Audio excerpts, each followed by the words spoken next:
से स्वागत की प्रक्रिया तक का कार्यक्रम पूर्ण हुआ था। उसके बाद में संस्कार की विधि प्रारंभ होती है। जब वो वस्त्र परिवर्तन करके वहां जब वस्त्र दिया जाता है स्वागत की प्रक्रिया में, जिसको आजकल दाल के रूप में प्रचलित किया गया है, तो वो विवाह संस्कार में स्वागत की प्रक्रिया के समय में ही उसको प्रदान करने की व्यवस्था संस्कार विधि में लिखी गई है। तो वधू उस वस्त्र को लेकर के अंदर जाती है और अंदर से विवाह संस्कार के लिए वस्त्र बदल करके आती है। उसके बाद में फिर ऋत्विक वरण होता है, पुरोहितों का वरण किया जाता है विवाह संस्कार के लिए, और फिर उसके बाद विवाह संस्कार प्रारंभ होता है। उसमें सबसे पहली प्रक्रिया करने की होती है, और विवाह में जो यज्ञ है उसमें राष्ट्रभृत, अभ्यातन और जया और लाज, राष्ट्रभृत होम, जय होम, अभ्यातन होम और लाजा होम, ये चार संस्कार में बताया गया है। विवाह संस्कार में चार प्रकार का यज्ञ है। पहला यज्ञ राष्ट्रभृत। राष्ट्रभृत मतलब राष्ट्र भरण पोषण करने वाला, जिसके द्वारा राष्ट्र भरण पोषण का नाम है राष्ट्रभृत। राष्ट्रभृत यज्ञ विवाह संस्कार में करने का मतलब है कि जो वर वधू गृहस्थ आश्रम में आ रहे हैं उनका उद्देश्य राष्ट्र का भरण पोषण है, राष्ट्र की समृद्धि और समुन्नति है। हम विवाह संस्कार भोग करने के लिए नहीं प्राप्त कर रहे हैं। इस संस्कार को प्राप्त करके हम अपने राष्ट्र का भरण पोषण करने के लिए विवाह संस्कार हो रहा है। राष्ट्र का भरण पोषण करने का मतलब है राष्ट्र के लिए ऐसे श्रेष्ठ, उत्तम, चरित्रवान, विचारशील, बुद्धिमान नागरिक तैयार करना जिनके द्वारा हम अपने राष्ट्र का भरण पोषण करेंगे, वो हमारा राष्ट्रभृत है। हमारा राष्ट्र तभी भरण पोषण भरित पोषित हमारा राष्ट्र तभी होगा जब हमारे नागरिक सुंदर, श्रेष्ठ और उत्तम होंगे, चरित्रवान नागरिक होंगे। जिस देश के पास में चरित्रवान नागरिक है वही राष्ट्र सुखी और समृद्ध राष्ट्र होता है। तो विवाह संस्कार किया गया है राष्ट्र के भरण पोषण के उद्देश्य के साथ में, जिससे राष्ट्र का भरण पोषण होगा। इसका मतलब दंपति, वर वधू, पति पत्नी इन आहुतियों को डालते हुए या संकल्प करते हैं कि हमारा मुख्य उद्देश्य राष्ट्र का भरण पोषण करना है। हमारा मुख्य उद्देश्य राष्ट्र के लिए सुसंतान का निर्माण करना है। इसके लिए हम लोग इस यज्ञ को कर रहे हैं, राष्ट्रभृत हवन को कर रहे हैं। राष्ट्रभृत हवन करते हैं, फिर अभ्यातन हवन करते हैं। अभ्यातन को अलग अलग करेंगे तो अभि माने सब ओर से, आ माने पूरी तरह से, तन माने विस्तार करना। अभिआतन, अभ्यातन सब ओर से विस्तार हुए, सब ओर से विकास हुए, हम कहीं से भी संकुचित न हो। वहां पर अग्निर्भूता नाम समावत सुन ब्रह्मण सुन क्षत्रिय श्याम श्याम क्रोधायाम सुन कर्मण्य श्याम देवहूत्याम।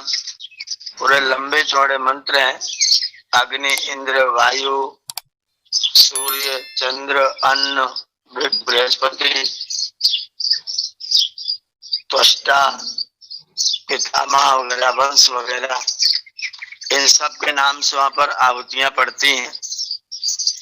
तो एक व्यापक दृष्टिकोण वर और वधू को दिया जाता है कि तुम अभी तक अकेले अकेले थे, अब तुम लोग दो हो रहे हो, तो दो होने का मतलब दो ही रहना नहीं है, दो होने का मतलब है सब ओर से विकसित होना है। शरीर से, मन से, वंश से, परिवार से, खानदान से, अपने समाज से, अपने राष्ट्र से, सब ओर से विकसित होना। ये विश्व ब्रह्मांड जो है वो ईश्वर ने बना करके हमको दिया है, और इस विश्व ब्रह्मांड को 4 अरब 32 करोड़ वर्षों के लिए परमात्मा ने बनाया है। तो 4 अरब 32 करोड़ वर्ष तक ये ठीक ठीक चलता रहे, इसकी सब चीज यथावत बनी रहे। इसीलिए अपने पूरे वैदिक व्यवस्था में अधिकतम कर्म उस तरह के किए गए हैं जिसमें प्रकृति का शोषण ना होता हो, प्रकृति का पोषण होता हो। प्रकृति के पोषण के लिए प्रतिदिन दैनिक अग्निहोत्र करना हमारे नित्य कर्म में समाहित किया गया। और ऋषियों के जितने भी कार्य थे सब कुछ करो, लेकिन प्रकृति का पोषण होना चाहिए। हम लोग हल चलाएंगे, खेती करेंगे, लेकिन बैल से करेंगे। तो बैल जब खेती करेगा तो साथ में गोबर भी छोड़ेगा, पेशाब भी करता रहेगा और खेत में चलता रहेगा, तो जमीन पर ज्यादा दाब भी नहीं पड़ेगा। तो हम लोगों ने ट्रैक्टर से जोतना शुरू कर दिया और जमीन पर 15 कुंटल का भार लाद देते हैं ऊपर से जोतने के लिए। आगे आगे दबाते जाते हैं, पीछे पीछे जुताई होती रहती है, और साथ में तेल का प्रदूषण ऊपर जाता रहता है। और उस तेल के लिए हम संसार के जो अरब कंट्री जो जहाँ तेल निकलता है वहां से सारा तेल खाली कर करके निकाल के चला रहे हैं। तो अब हम जो कार्य करते हैं, जो आज का विज्ञान करता है, प्रकृति का शोषण करता है, प्रकृति को खींच के उसकी जान निकाल देता है। हम लोग उसकी जान नहीं निकालते तो उसमें जान डालते थे। जमीन के साथ में खूब गोबर का प्रयोग करते थे, खूब गौ पालन करते थे। करोड़ों की संख्या में एक एक व्यक्ति लाख लाख गाय तक रखता था। जो व्यक्ति लाख गाय रखता था उसका नाम नंद हुआ करता था। तो हम लोग प्रकृति का पोषण करने की बात ज्यादा सोचे। हमारे यहाँ पीपल को देवता माना गया, पीपल की पूजा इसलिए की गई, बड़ की पूजा इसलिए की गई क्योंकि ये जो वनस्पति है वो प्रकृति का बहुत अच्छे तरीके से पोषण करते हैं। वायु के माध्यम से, सुगंध के माध्यम से, पुष्प के माध्यम से, फल के माध्यम से, दिन भर वायु छोड़ करके, वायु को शुद्ध करके, ये जो बड़े वनस्पति हैं वो हमारे वायु को बहुत शुद्ध रखते हैं। इसलिए हमारे यहाँ पीपल की पूजा करने की बात कही गई। तो अभ्यातन का मतलब है कि विकसित दृष्टि रहना, बहुत बड़ी दृष्टि रखना, बहुत दूर दृष्टि रखना और लंबा सोचना, दूर तक की सोचना।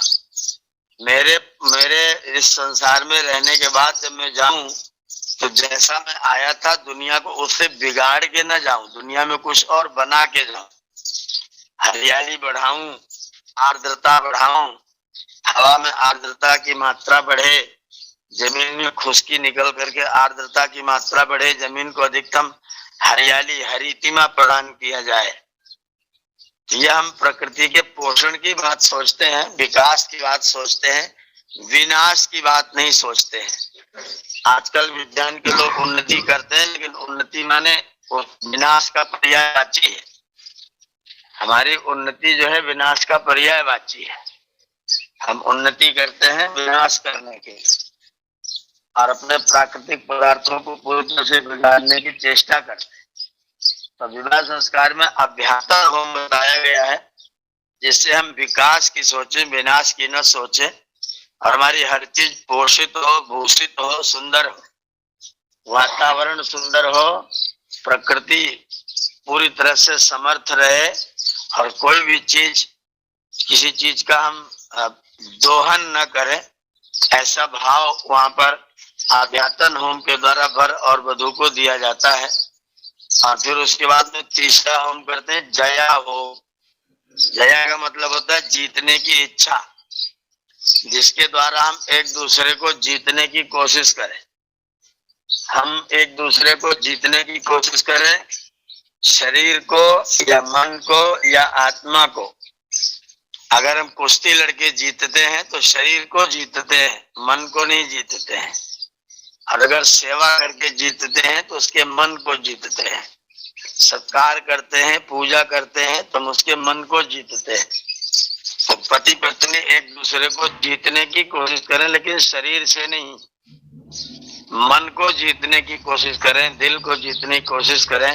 ऐसे कर्म करें कि सामने वाला व्यक्ति आश्चर्य मिश्रित ढंग से आनंदित हो जाए, प्रसन्न हो जाए कि मेरा ये व्यक्ति मेरा कितना ख्याल रखता है, मेरे विषय में कितना अच्छा सोचता है, मेरे कितने हित का ध्यान रखता है। तो उस ऐसे कर्म करके व्यक्ति के हृदय को जीतने की चेष्टा करें। इसके लिए जो मंत्र दिए हैं, चित्तम च स्वाहा, चित्तिश्च स्वाहा, आकूतम च स्वाहा, मनश्च स्वाहा, रतनतरं च स्वाहा, ये सब जो शब्द हैं वो एक दूसरे को कैसे कैसे जीता जाए, एक दूसरे के चित्त को जीता जाए और चित्त को चेतना से, सावधानी से जीता जाए। हम किसका कितना हित कर सकते हैं, पति पत्नी एक दूसरे का कितना हित कर सकते हैं, हम अपनी संतानों का कितना हित कर सकते हैं, अपने माता पिता का हृदय कितना जीत सकते हैं, अपने भाइयों का हृदय कितना जीत सकते हैं, अपने परिवारी जनों का हृदय कितना जीत सकते हैं। ये एक दूसरे को जीतने की कोशिश में हमेशा लगे रहना। कोई व्यक्ति स्नान करने जा रहा है तो उसका अंडरवियर, बनियान, तौलिया, साबुन बाथरूम में पहले पहुंच गया, नहा करके आया तो यज्ञ करने की व्यवस्था पहले हो गई, यज्ञ करके उठा तो जलपान की व्यवस्था पहले से तैयार।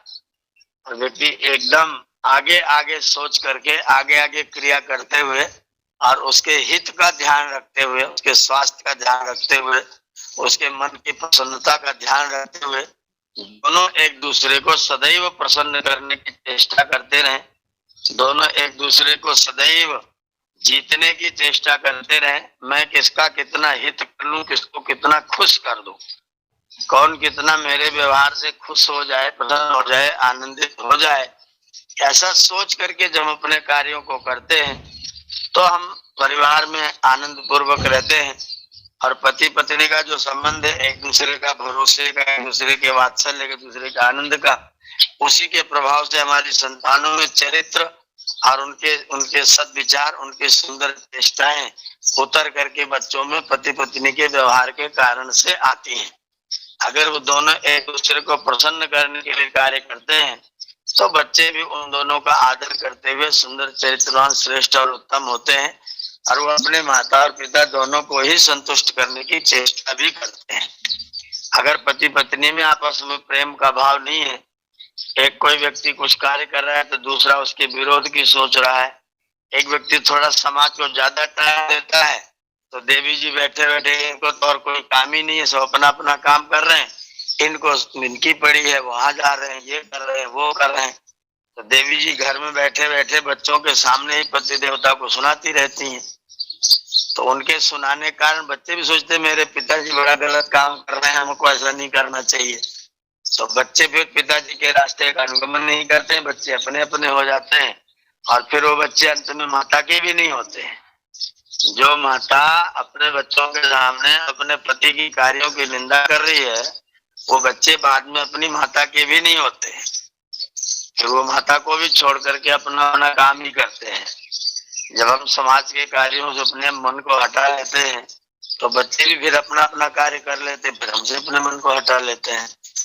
तो पत्नियां पतियों का और पति पत्नियों को, कोई किसी को मूर्ख कह रहा है, तुम तो झक्की हो, तुम तो पागल हो, तुम्हारे घर वाले भी ऐसे ही हैं, मेरा दुर्भाग्य था तुमसे मेरा विवाह हो गया है, अगर मेरे में थोड़ी समझ में होती तो तुमसे विवाह ही न करता। ये जो शब्द बोले जाते हैं परिवारों में देवी देवता के बीच में, वो निश्चित तौर पर बच्चों के अंदर कुसंस्कार पैदा करते हैं, कुभावनाएं पैदा करते हैं और उनको माता पिता से अलग करते हैं। माता पिता अपने ही लिए तिरस्कार की व्यवस्था बच्चों के सामने इस तरह की चर्चा करते हुए करते हैं। तो इसलिए बहुत ध्यान से, बहुत सावधानी से एक दूसरे के हृदय को जीतने की चेष्टा किया जाए। इसके लिए जया होम विवाह संस्कार में कराया जाता है। विवाह संस्कार में जया होम, अभ्यातन होम और राष्ट्रभृत होम, ये तीनों प्रकार का होम करते हैं। और फिर उसके बाद में बड़े सुंदर मंत्र पढ़ते हैं। वहां स्त्री के लिए प्रार्थना की गई है, या स्त्री मातुम रुदति उर आवधिष्ठा जीव पत्नी पतिलोके विराज। माँ त्वम रुदति उर आवधिष्ठा, ऐसा कभी समय ना आए कि तुम छाती पीट पीट के तुमको रोना पड़े, तुमको अपना सिर और छाती पीट करके रोना पड़े, ऐसा क्षण तुम्हारे पास कभी न आए। माहम पौत्र मघम नियाम, हमारी संतानें इस तरह के कर्म न करें जिनके पाप के कारण हमको कष्ट भोगना पड़े, हमारी संतानों के बुरे कर्मों के कारण हमें दुखी न होना पड़े। इस तरह की प्रार्थना वाले बाद में फिर आहुतियां देते हैं, और आहुति दे करके फिर दोनों एक दूसरे का हाथ पकड़ करके प्रतिज्ञा करते हैं, परिक्रमा करते हैं वेदी की। हाथ पकड़े पकड़े दोनों लोग, यह परिक्रमा होती है अपने इन होमों को, ये जो अभ्यातन, राष्ट्रहित और जया है, इनको प्रतिष्ठित करने के लिए, अपने जीवन में इनको स्वीकार करने के लिए, और वेदी की परिक्रमा करके वेदी को साक्षी मानते हैं कि हम अग्नि को साक्षी बना रहे हैं, और अपने राष्ट्र के भरण पोषण करने का, अपने वंश और गुण और धर्म का विस्तार करने का, और एक दूसरे के हृदय को जीतने का, और अपने लिए परमात्मा से अपने सुसंतानों के लिए सुंदर प्रार्थना करने का हम ये प्रतिज्ञा करते हैं, और इसके लिए अग्नि को साक्षी मानते हैं। इस भावना के साथ वहां पर यज्ञ के बाद में एक परिक्रमा करते हैं, और परिक्रमा के बाद में फिर एक बहुत विशिष्ट मंत्र पढ़ा जाता है। अमोहमस्मि सात्वम सात्वमसि अमोहम साम अहमस्मि ऋक्त्वम जौरहम पृथ्वीत्वम। ये पति कह रहा है, वो कहते हैं अमोहम अस्मि सात्वम, मैं अम हूं और तुम सा हो, और सा और अम को जोड़ देते हैं तो साम बन जाता है। तो मैं अम हूं, अमो अहम अस्मि, तुम सा, तुम सा हो और मैं अम हूं। साम संताने, तुम संतान करने वाली हो, तुम विस्तार करने वाली हो, और मैं उस विस्तार को पूर्णता करने वाला हूं। अम गत्यादि सुधातु है, और साम शांत तो कर्मणि है, तो तुम विस्तार करने वाली हो और मैं विस्तार को पूर्ति देने वाला हूं। तो हम दोनों मिलकर के साम बन जाते हैं। अमो हम अस्मि सात्वम, फिर का सात्वम असि अमोहम, उसी बात को फिर दोबारा किया, तुम सा हो मैं अम हूं। ऋक्त्वम द्यौरहम पृथ्वीत्वम, मैं देवलोक हूं, तुम पृथ्वी लोक हो। जैसे पृथ्वी सब कुछ सहन करती है, सबको धारण करती है, सबके लिए अन्न आदि की व्यवस्था करती है, स्तन्यपान दूध की व्यवस्था करती है, वैसे ही तुम पृथ्वी रूप हो और मैं देव रूप हूँ। देवलोक सूर्य चंद्र तारे नक्षत्र आदि जैसे चमकते रहते हैं, वैसे मैं देव रूप में हूँ और तुम पृथ्वी रूप में हो। देवलोक से वर्षा होती है, पृथ्वी उस वर्षा के द्वारा हरी भरी होती है। तो मैं सब कुछ कमा धमा करके परिवार की सब व्यवस्था करके लाऊंगा, और उसको तुम मैनेज करो। तो मैं देव रूप हूँ, तुम पृथ्वी रूप हो। साम आमस्मि ऋक्त्वम, तुम प्रशंसनीय हो, तुम ऋचा के समान हो, तुम प्रशंसनीय हो। और मैं साम हूँ, मैं उपासना के रूप में हूँ, तुम ऋचा के रूप में हो। तावेव विवाह है, ये देवलोक पृथ्वी लोक ऋग्वेद सामवेद ये सब एक दूसरे के बिना अधूरे रहते हैं। तो हम इस अधूरेपन को पूरा करने के लिए तब एव हम दोनों विवाह करते हैं।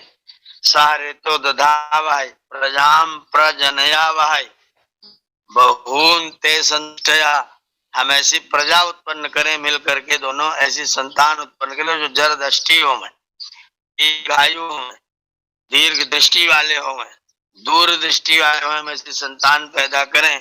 और पश्येम शरदशतम जीवेम शरदशतम शृणुयाम शरदशतम, एक दूसरे के मधुर वचन सदैव सुनते रहें, 100 वर्षों तक दोनों मिल करके हम लोग जीते रहें, और एक दूसरे को प्रेम भरी दृष्टि से सदैव देखते रहें। हम दोनों एक दूसरे के बिना अपने को अधूरा माने, और एक दूसरे के द्वारा हम अपने आप को पूर्ण माने। तो हम एक दूसरे की पूर्ति का हेतु माने। एक के न होने पर हमें कमी महसूस, हमें ऐसा लगे कि अगर तुम मेरे जीवन में न होते तो मेरा जीवन अच्छा न रहता। वो भी सोचे अगर तुम मेरे जीवन में न होते तो मेरा जीवन अच्छा न रहता। तो दोनों एक दूसरे की पूर्ति का भाव रखें, हम दोनों एक दूसरे को पूर्ण करने वाले हो। में कभी ऐसा ना हो कि हम ऐसी भी तृष्णा होने लग जाए कि अब तो तुमसे छुटकारा मिल जाता तो बड़ी कृपा होती, भगवान दया करते, तुमसे हमारा पिंड छूट जाता। कभी ऐसा अवसर ना आए, बल्कि हम एक दूसरे के लिए जरूरी मानते रहें। इस भावना के साथ ये मंत्र पढ़ करके और वर और वधू अपना परिक्रमा करते हैं। यज्वेदी को अपना साक्षी मानते हैं, अग्नि को अपना साक्षी मानते हैं और वो प्रतिज्ञा करते हैं कि हम दोनों एक दूसरे के बिना अधूरे हैं। अधूरेपन को पूरा करने के लिए हम संस्कार कर रहे हैं। ये विवाह इसीलिए है क्योंकि हम दोनों मिल करके अपने जीवन के लक्ष्य को हासिल करेंगे। ऐसा कोई कर्म कोई नहीं करेगा हम में से जो हमें हमारे लक्ष्य से भटकाने वाला हो। जो जीवन का लक्ष्य है आनंद की प्राप्ति, मोक्ष की प्राप्ति, तो गृहस्थ आश्रम में रहते हुए ऐसा कर्म हम लोग नहीं करेंगे कि हमारे मोक्ष के मार्ग में बाधा हो जाए, हम लोग मोहग्रस्त हो जाएं, हम लोग विचारी हो जाएं, हम लोग लंपट हो जाएं, एक दूसरे के प्रति गंदे शब्दों का प्रयोग, बुरी भावनाओं का प्रयोग करते हुए किसी को इस तरह को हराने से कष्ट हो, दुख हो, इस तरह तुम्हारे कभी से हमारा मोक्ष दूर हो जावे। लोग एक बात कहते हैं फंसे हुए हैं तो गृह जंजाल न बने, ऐसा हमारा कर्म हो, ऐसी व्यवस्था उत्तम हो, ये गृह जंजाल न बने। ऐसा तो गृहस्थ के झंझट बन जाए। हमने हमारे शास्त्रों में गृह आश्रम को ज्येष्ठ आश्रम कहा गया है। ये आश्रम जब बवाल बन जाते हैं, जाल बन जाते हैं, जब झंझट है, जब हम गृहस्थी में सब चलता है, जो गृहस्थी में सब चलने वाली बात, वो बात तो संस्कार के युग नहीं है, ये विवाह है। हम दोनों एक दूसरे के साथ मिलकर अपने जीवन के लक्ष्य को बिना छोड़े दोनों प्रकार का लक्ष्य, ये तो अभ्युदय निश्रेय सिद्धि सधर्म हमारा धर्म है, जिसमें हम अभ्युदय प्राप्त करें और श्रेयस में कोई बाधा ना हो, खूब धन संपदा, खूब सुख साधन सामग्री हो, लेकिन उसके द्वारा निश्रेयस में कोई कमी ना आने पाए। ऐसा ना हो कि धन कमाने में व्यस्त हो जाए कि हमारा निश्रेयस छूटने लग जाए, अभ्युदय न हो जाए जिससे हमारा निश्रेयस छूट जाए। तो अभ्युदय और निश्रेयस दोनों रास्तों में हमारा सामंजस्य रहे, ऐसा गृहस्थ आश्रम हमारा रहे कि गृहस्थी बवाल न रहे, गृहस्थी झंझट न रहे, गृहस्थी जंजाल न रहे। ये शब्द हमें ना बोलना पड़े कि हम तो गृहस्थी में फंसे हुए, हम फंसे हुए नहीं है, हमने इसको स्वीकार किया हुआ है। और अगर फंसे हैं इसका मतलब हमने विवाह को ठीक से समझा नहीं है। अगर गृहस्थी आपको फंसा रही है इसका मतलब हमने अभी विवाह संस्कार को ठीक से समझा नहीं है। विवाह संस्कार को ठीक से समझ लेंगे तो गृहस्थी हमारे मुक्ति के मार्ग पर बहुत सुंदर सा सहयोगी, एक अच्छा सा जो समय पर हर काम करके मेरे अच्छी यज्ञ को समृद्ध करता है। रणजीत जी यहाँ पर हैं कि नहीं, भी मैं इन्हें 9 दिन तक रहा तो सुबह 8 बजे तो फोन आ जाता था कि भोजन तैयार है, और हर दिन 9 दिन हमने भोजन किया, 9 दिन अलग अलग व्यंजन के साथ में भोजन किया। कितनी प्रसन्नता होगी पतियों को जब कोई व्यक्ति आकर के अपने घर में भोजन और हमारी प्रशंसा करे कि आप बहुत अच्छा चीज किया है, और वो सारा अतिथि उसकी वास्तव में देवी कर रही है। तो अगर नारी उसको सहयोग करके और आपको ये प्रशंसा प्राप्त करा रही है तो दोनों का गृहस्थ जंजाल कैसे होता है, फिर गृहस्थ सुख का साधन हो जाता है। तो जब दोनों एक दूसरे की पूर्ति का प्रयत्न करते हैं, दूसरे को सुखी करने का प्रयत्न करते हैं, एक दूसरे की भावनाओं का आदर करने का प्रयत्न करते हैं, तो गृहस्थी जंजाल नहीं होती है। जब खींचातानी होती है कि मैं बड़ा कि तुम बड़े, कि तुम छोटे मैं छोटा, तुम ये नहीं कमाते, तुम वो नहीं कमाते, तुमको ये नहीं आता, तुमको वो नहीं आता, और दोनों एक दूसरे को कह रहे तुमको ये नहीं आता, वो कह रहे तुमको नहीं आता, और बच्चे जान रहे दोनों ही बुद्धू, दोनों को कुछ नहीं आता, तो अपने बच्चों के सामने दोनों एक दूसरे को बुद्धू घोषित कर लेते हैं और फिर कहते हैं हमारी गृहस्थी तो जंजाल बन गई है। तो जंजाल हमने बनाया हुआ है। विवाह संस्कार को अगर ठीक से समझ लें तो हमारी गृहस्थी कभी जंजाल नहीं बनेगी, बल्कि आनंद का कारण बनेगी, सुख का कारण बनेगी, और हमारा गृहस्थ आश्रम स्वर्ग आश्रम होगा। जैसा कि हमारे शास्त्रों में कहा गया है, यह गृहस्थ ज्येष्ठ और श्रेष्ठ आश्रम है, इसमें रह करके हम स्वर्ग जैसे सुख का आनंद प्राप्त करें और स्वर्ग जैसा सुख प्राप्त करें, और उस सुख को प्राप्त करके भी मेरा मोक्ष मार्ग बाधित ना हो, मोक्ष के मार्ग में कोई बाधा फिर भी ना आने पाए, मोक्ष का मार्ग भी प्रशस्त रहे। तो गृहस्थ आश्रम का पालन करते हुए मुक्ति का मार्ग हमारा प्रशस्त रहे तो विवाह होता है, अन्यथा तो फिर निर्वाह होता है। तो हमारा हम अपने गृहस्थ आश्रम में रहते हुए विवाह करें, कभी निर्वाह जैसी स्थिति न आने पाए। आता है जो जगत में सब करते निर्वाह, कुछ होते हैं धन जन जो करते हैं विवाह। तो हम विवाह करें और विवाह करते हुए अपने गृहस्थी में सुख प्राप्त करते हुए सुसंतान श्रेष्ठ संतान का निर्माण करके और अपने जीवन को सफल करें, और साथ में मोक्ष मार्ग के लिए दोनों पर रहें। दोनों की वापस तो भावना है नहीं, हम तो गृहस्थ में ही रहेंगे, तुम तो पैंट कोट नहीं पहनते हो, तुम साथ रहते हुए मुझे अच्छा नहीं लगता है, आप तो ये वाली ड्रेस पहनते हैं, आपके साथ रहने की इच्छा नहीं होती है, तुम तो बुढ़ापे में कोट पैंट नहीं पहनोगे, अच्छा नहीं लगेगा। ये जो सांसारिक बिना मतलब की भावनाएं विचार हमारे देवी देवताओं में आजकल है, वो सारे विचार आपको दुखी करने के लिए, आपको मोक्ष मार्ग से भटकाने के लिए है। तो हमारा विवाह हो गया, जिससे हमारा वानप्रस्थ और संन्यास भी सुविधा पूर्वक, प्रेम पूर्वक, आनंद पूर्वक, स्वीकृति पूर्वक एक दूसरे साथ विचार करते हुए हम से गृहस्थ वानप्रस्थ में और वानप्रस्थ संन्यास में भी जा सके, मोक्ष मार्ग दूषित न होने पावे और हमारा अभ्युदय भी संपूर्ण बना रहे। तो अभ्युदय और निश्रेयस दोनों ही कार्य हमारे बने रहे, ऐसी भावना इस विवाह के साथ में जुड़ी हुई है। इसीलिए जय और अभ्यातन और राष्ट्रव्रत होम हम लोग इस विवाह संस्कार में करते हैं। विवाह के बाद में फिर परिक्रमा करके प्रतिज्ञा करते हैं, उसके बाद फिर राजा होम वगैरह आदि अगली विधियां हैं, उन विधियों पर चर्चा फिर हम लोग कल के सत्र में करेंगे।